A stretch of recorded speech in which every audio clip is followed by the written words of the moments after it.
구독, 좋아요, 초짜 프로! 네, 반갑습니다 여러분. 행복한 은퇴 생활을 즐기고 있는 초짜 프로 초프로입니다. 이번에도 스터디 카페 창업에 대한 이야기입니다. 양도 양수에 대한 이야기인데요. 제가 정말 신기한 경험을 해가지고 여러분들께 그 내용을 영상으로 좀 이렇게 편하게 좀 이야기를 좀 해드리려고 합니다. 제가 스터디 카페 신규로 나온 매장도 계속해서 방문해서 배우고 벤치마킹을 하고 있지만 양도 나온 매물, 그런 매물들도 발품을 팔아서 왜 이 매장이 권리금이 이렇게 측정되고 어떤 매출이 나오고 또 어떠한 가구가 되어 있고 어떠한 고객들이 오는지 이렇게 해서 제가 발품을 팔아서 보고 있는데 제가 신기한 매장을 하나 봤기 때문에 이 매장을 보면서 여러분들께 좀 드리고 싶은 얘기가 있습니다. 그리고 점주님들 이제 스터디 카페 창업을 접고 양도를 내놓고 새로운 것을 도전하거나 또 다른 좀 휴식을 취하고 싶으신 분들, 이 권리금을 측정함에 있어서 내 매장을 최대한 가치 있게 좀 이렇게 포장도 좀 해야 되잖아요. 물론 사는 사람은 최대한 깎아야 되겠지만 양쪽에 다 도움될 만한 이야기라기보다는 이런 거 참고를 좀 했으면 좋겠다라는 이야기를 하려고 합니다. 이 매장은 당연히 뭐 이렇게 컨설팅을 통해서 여러 가지 창업 홈페이지들이 많잖아요. 이런 뭐 카페든 스터디 카페든 식당이든 뭐 프랜차이즈든 이런 것들을 중간에 연결해서 거기에서 수수료를 수백에서 수천만 원까지 받는 그런 컨설팅 업체들에서 제가 하나를 뽑아봤습니다. 특이하게 이 매장의 권리금이 3억이더라고요. 3억이면 하나 새롭게 차리고도 남아 도는 금액이기도 한데 왜 3억이 나와 있을까 가봤습니다. 이게 프랜차이즈였는데요. 그 컨설팅 홈페이지에는 어떻게 소개되어 있냐면은 권리금, 이게 제가 혹시나 뭐 이게 티가 날까봐 어떤 매장인지 어떤 프랜차이즈인지 특정이 되면 안 되니까 제가 조금은 각색하려고 합니다. 홈페이지에 권리금 3억, 물론 3억보다 좀 높게 돼 있긴 했었습니다. 3억 정도로 측정이 돼 있었고 월 평균 매출이 1,500, 좌석은 80개 정도가 있는 것 같더라고요. 그 다음에 월 평균 매출 1,500이고 월 순수익이 1,200 떨어진다. 그래서 권리금이 3억인 것 같다. 3억이다. 이렇게 홈페이지에 들어가 있고 또 컨설팅 그 담당자가 여러 가지 미사 여구를 섞어서 다 넣어놨겠죠. 다 쓰잘데기 없는 거. 실질적으로 인수하는 사람이 궁금해하는 게 전혀 들어가 있지 않고 뭐 누가 얘기하던데 이게 되게 인테리어 잘 됐다고 뭐 들었습니다. 누가 어떤 업체가 얘기하던데 이거 인테리어 하려면 3억 넘게 들어야 되겠다라는 말도 있었습니다. 그걸 홈페이지에 왜 적습니까? 그게 뭐가 중요합니까 그게? 어쨌든 이 매장은 80개 정도의 좌석이 있고 평균 매출이 한 1,500에서 1,800 이라고 홈페이지에 지들이 적어놨더라고요. 월 순수익이 1,200 이상 떨어진다. 권리금은 3억 넘게 적어놨던데 제가 가봤죠. 야, 이런 매장이 있는데 왜 내놓을까? 매도 사유가 뭘까? 궁금하기도 하고 점주님 만나기 전에 내가 한번 거기 앉아서 공부를 한번 해보자. 내가 진짜 이걸 3억 낼 만큼 3억을 내서 한 1년 안에 이 3억 넘는 돈을 내가 회수할 수 있느냐, 이런 걸 좀 알아보려고 제가 갔습니다. 가서 실질적으로 이만큼 매출이 나올까? 이 정도의 인테리어와 책상 가구, 공간 구성이 정말 돈 되는 것들로 들어가 있을까 확인을 해봤는데 좌절을 하지 않을 수가 없었습니다. 일단은 제가 갔죠. 가서 키오스크에서 열어봤습니다. 좌석 점유율을 당연히 보잖아요. 낮 시간에 갔어요. 제가 얼마 전 낮 시간에 갔었는데 당연히 저희 매장과 그 스터디 카페가 속해 있는 그 상권의 매장들 몇 개를 가봤는데 상당히 높은 좌석 점유율을 보였습니다. 와, 손님이 많겠구나. 그래서 매출이 한 1,500 나올 수도 있겠다. 그 50% 이상 차 있었으니까 한낮에 애들 학교 다 갔을 시간에. 그래서 저도 한 자리를 당일권을 끊고 들어가 봤습니다. 딱 들어가자마자 휴게존 아무것도 없어요. 자판기 하나 있고 커피 머신도 없고 다과도 없고 뭐 싱크대도 없고 정수기 하나, 복합기 하나, 이렇게 딸랑 있고 들어가자마자 이 쉰내가 좀 나더라고요. 이 커피 썩은 냄새. 커피가 없으니까 제공을 안 하니까 애들이 뭐 이렇게 저가 커피, 테이크아웃 커피를 사오잖아요. 거기 위에 다 방치를 해놨더라고요. 라떼류, 그다음에 그 스무디류 이런 것들 썩어가지고 냄새가 진동을 좀 했었는데, 야, 관리가 안 되는구나. 이 싱크대가 없으니까 버리지도 못하고. 관리가 안 된다는 그런 딱 느낌이 들었어요. 그래서 이제 뭐 그럴 수도 있겠지. 뭐 오늘 단 하루겠지. 점주님이 좀 늦게 오셔서 관리를 좀 못했구나. 오늘 하루 문 열고 들어갔습니다.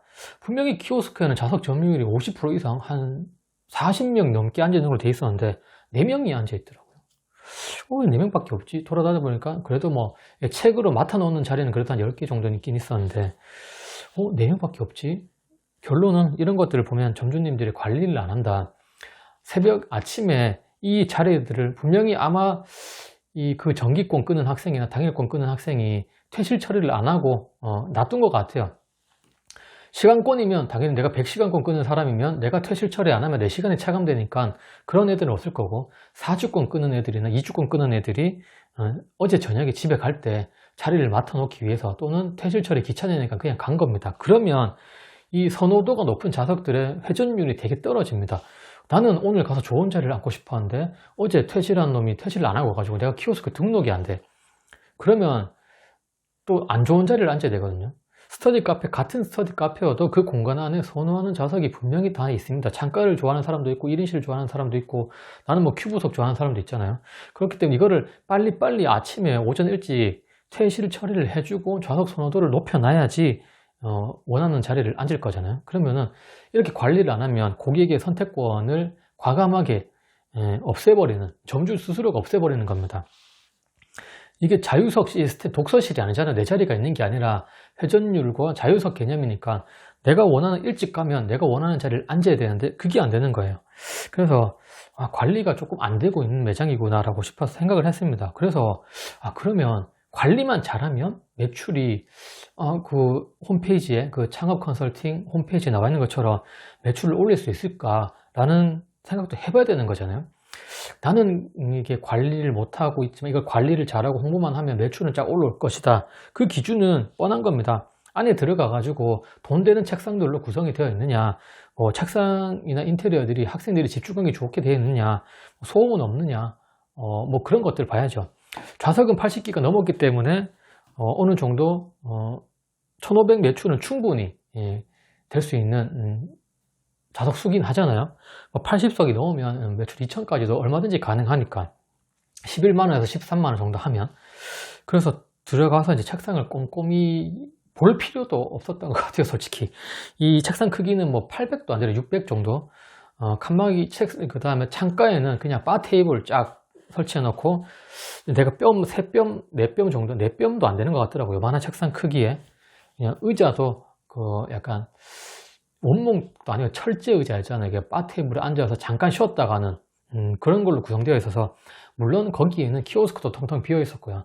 좌석 점유율에서 상당히 낮아질 것 같더라고요. 저는 거기에 한번 앉아봤습니다. 10분 앉아 있었는데 궁뎅이가 아파가지고. 그리고 가장 메인 돈이 될 만한 좌석들이 큐브 존이라고 해봤자 거기도 뭐 땡땡땡 프랜차이즈처럼 책상이 되게 작고 이게 약간 뭐 가격도 없어가지고 볼펜 또르륵 떨어뜨리면은 툭 굴러 떨어질 것 같은 그런 책상들이 메인을 이루고 있더라고요. 그래서 이거 돈이 되겠나 싶은, 주변에 거기 주변에 다른 프랜차이즈도 몇 개 있었는데 A 프랜차이즈, B 프랜차이즈, C 프랜차이즈도 있는데 거기에 가겠나 싶은 생각이 들더라고요. 그래서 그리고 또 책상도 작을 뿐더러 창가 자리도 너무 많고, 그리고 이 좌식 책상이 있더라고요. 이 좌식 책상에 앉아서 공시생들이, 수험생들이 5시간 이상 10시간씩 이렇게 앉아서 공부를 할 수 있을까요? 물론 그런 사람도 있을 수 있겠지만 소수일 겁니다. 우리는 이 조금 많은 비율, 뭐 소수 마이너리티 리포트한 사람들을 가지고 우리가 장사를 할 수는 없잖아요. 많은 사람들이 원하는 좌석을 만들어야 되는데 이 좌식이 너무 많은 것 같아요. 역시나 키오스크에도 비어있고 손님들 한 명도 없었습니다. 거기에는. 그래서 이런 것들이 80석은 있지만 돈 되는 좌석은 솔직히 몇 개 없는 것 같더라고요.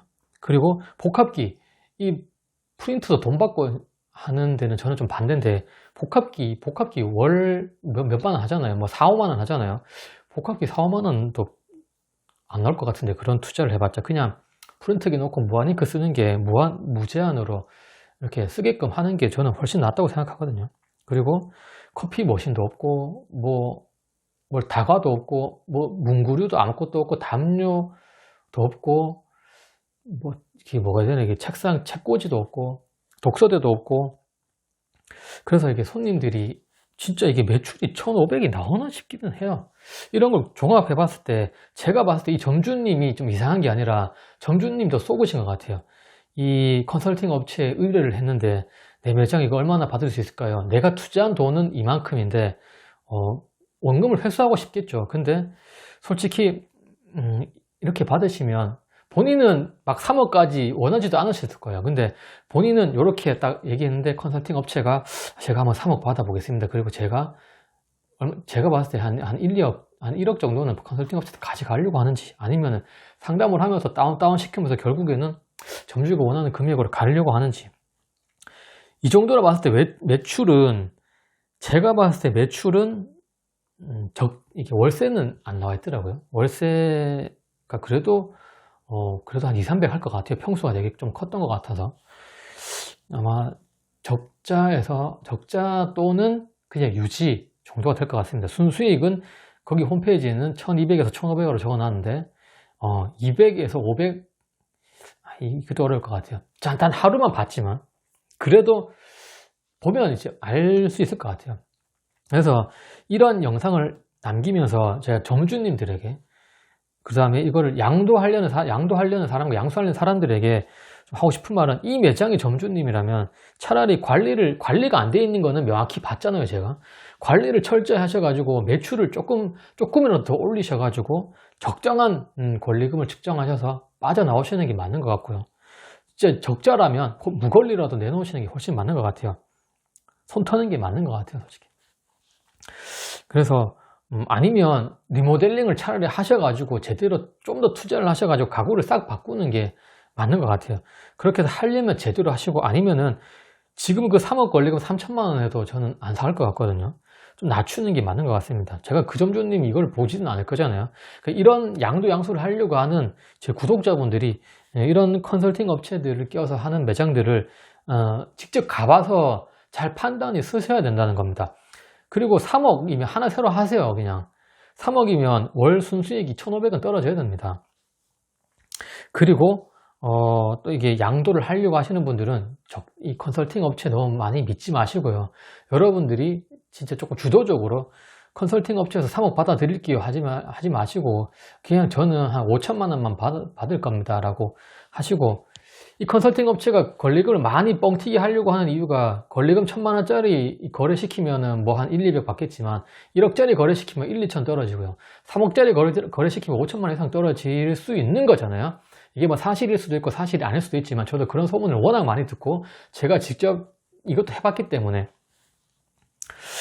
하여튼 그렇습니다. 그래서 여러분들도 이게 양도를 할 때 꼭 이런 컨설팅 업체를 끼면 꼭 그 주인분하고 컨설팅 업체하고 만나서 그 연간 그 매출 정보, 순이익 정보, 그 다음에 부가세, 소득증명원 다 떼가지고 다 까놓고 얘기를 하셔야 됩니다. 그리고 절대 1년, 그 다음에 한 1년 6개월 안에 이 원금을 회수할 수 있는 정도만 권리금으로 측정하셔야 됩니다. 그리고 인테리어나 책상 가구 이런 거 돈 안 될 것 같은 것들이 다 꽉 찼다 그러면 시설 권리금을 빵으로 하셔야 돼요. 그리고 꼭 매출 순수익만 가지고, 순수익 딱 1년 것만 가지고 하세요. 근데 이 매장은 가구도 괜찮고 뭔가 계속해서 손님이 유지될 것 같다, 관리도 잘 된다, 그러면 어느 정도 시설 권리금도 책정하셔가지고 한 2년 안에 회수할 수 있는 그런 금액으로 권리금을 생각하시고 이렇게 상담을 하시면 될 것 같습니다. 제가 이런 매장들을 계속해서 타 지역도 계속해서 가보고 있는데요. 가볼 거고, 그렇게 해서 좀 황당한, 말도 안 되는 그런 매장이 있고, 여러분들에게 뭔가라도 메시지를 전할 그런 매장이 있으면 영상으로서 계속해서 남기도록 하겠습니다. 감사합니다. 구독, 좋아요, 초짜 프로.